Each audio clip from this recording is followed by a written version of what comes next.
जो है वो उसको ऐसा ही देखे। वास्तव दर्शन एक प्रकार से जीवन का बहुत बड़ा ज्ञान है। दूसरा, गुरु की कृपा और निरंतर आत्मचिंतन ध्यान ही मुक्ति का द्वार है।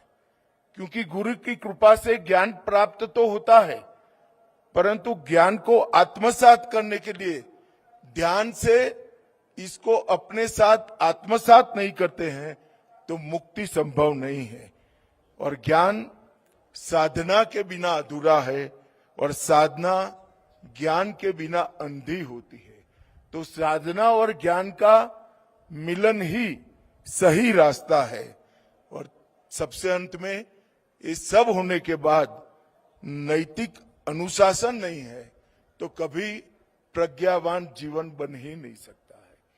प्रज्ञावान जीवन का मूल आधार नैतिक अनुशासन ही होता है।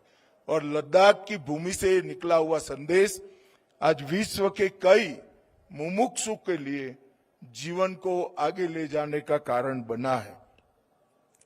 लद्दाख में इन पवित्र अवशेषों की उपस्थिति हमें याद दिलाती है कि भारत की सभ्यता हजारों वर्षों से शांति और सह-अस्तित्व का संदेश देती आई है। लद्दाख और कारगिल जैसे डाइवर्स प्रदेश के अंदर ये संदेश और भी प्रासंगिक हो जाता है। ये विरासत आज भी हमें कहती है कि संघर्ष और अशांति के बीच शांति और करुणा का मार्ग ही समाधान हमें दे सकता है। लद्दाख में कई सदियों से बौद्ध धर्म अलग अलग समय पर अलग अलग तरीके से पहुंचता भी रहा, पनपता भी रहा और विकसित होकर लद्दाख के बाहर भी गया। कश्मीर के बौद्ध अध्ययन, महायान दर्शन और बौद्ध कला का प्राचीन केंद्र था।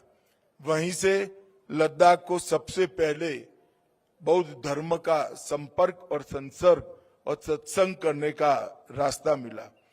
सम्राट अशोक के दूतों ने कश्मीर गंधार के रास्ते में यहीं पर लद्दाख में बौद्ध प्रभाव की नींव रखी। दूसरा चरण आया कुषाण काल में, लगभग पहली और तीसरी ईसा की सदी में।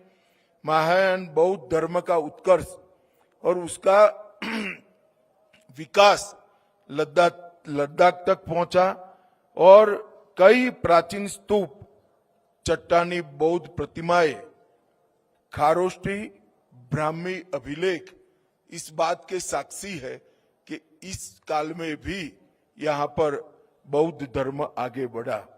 सिल्क रूट के कारण भी कश्मीर, लेह, यारकन, खेतान और तिब्बत को जोड़ने वाले मार्ग होने के कारण भी वस्तुओं ने सिर्फ वस्तुओं के लिए नहीं, व्यापार के लिए नहीं, विचार के लिए भी ये मार्ग एक प्रकार से बहुत महत्वपूर्ण बना। भिक्षुओं के लिए पांडुलिपियां, कला शैलियां जिनके साक्ष्य शिलालेख, मणिदीवारें, स्तूप और बौद्ध शैल कला में यहाँ पर उपस्थित मिलते हैं। चौथा चरण तिब्बती प्रभाव का आया 7वीं और 10वीं सदी में। महायान और वज्रयान परंपराएं तिब्बत से लद्दाख पहुंची और समृद्ध हुआ यहाँ पर तथागत का संदेश। और निर्णायक योगदान रिंचेन जांगपो 10वीं और 11वीं सदी में आया, जब संस्कृत ग्रंथों का तिब्बती भाषा में अनुवाद हुआ। 108 मठों की स्थापना हुई, अलची मठ की स्थापना हुई और बौद्ध धर्म को संस्थागत और स्थायी स्वरूप दिया गया। मित्रों, आज भी पूरे दुनिया में जहां जहां बौद्ध परंपरा है, लद्दाख से संवर्धित हुआ एक ज्ञान बहुत महत्वपूर्ण माना जाता है। आज ये पवित्र अवशेष यहाँ पर आए हैं, तब मैं एक बात कहना चाहता हूं महायान बौद्ध साहित्य में कहा गया है, पवित्र अवशेषों का दर्शन करने का सौभाग्य जब मिलता है तब बुद्ध का ही दर्शन करने का सौभाग्य मिलता है। और आज इतने लंबे समय के बाद लद्दाख की जनता को स्वयं बुद्ध का दर्शन करने का सौभाग्य मिल रहा है। मैं आप सभी को बहुत बहुत इसके लिए शुभकामनाएं देना चाहता हूं।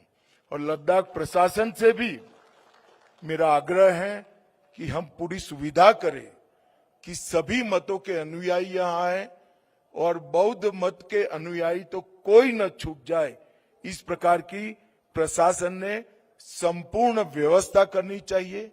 यहाँ पर आईटीबीपी, सेना और लद्दाख प्रशासन अपने घर पर बुद्ध पधारे हैं, इसी प्रकार से आव भगत और सुविधाओं के लिए हमेशा तत्पर रहना चाहिए। मित्रों, अंत में मैं एक ही बात कहता हूं, भगवान बुद्ध ने जब ज्ञान प्राप्त किया और ज्ञान का प्रचार और प्रसार किया, अनेक भिक्षुओं को देश भर में फैलाकर ये ज्ञान का प्रचार किया, उस वक्त बुद्ध का ज्ञान जितना प्रासंगिक था, आज 2500 साल के बाद बुद्ध का ज्ञान दुनिया के लिए बहुत ज्यादा प्रासंगिक है। बुद्ध के 2500 साल के बाद भी बुद्ध का ज्ञान बहुत ज्यादा प्रासंगिक है। और मैं तो आशा करता हूं कि भारत के ज्ञान को, तथागत के महान संदेश को, भगवान बुद्ध के संदेश को पूरी दुनिया समझे, स्वीकारे, समाधान के रास्ते पर आगे चले और मध्यम मार्ग को स्वीकार कर आगे चले। फिर से एक बार पूरे भिक्षु गण को प्रणाम करते हुए, पवित्र अवशेषों को प्रणाम करते हुए मेरी वाणी को विराम देता हूं। भारत माता की जय। वंदे मातरम।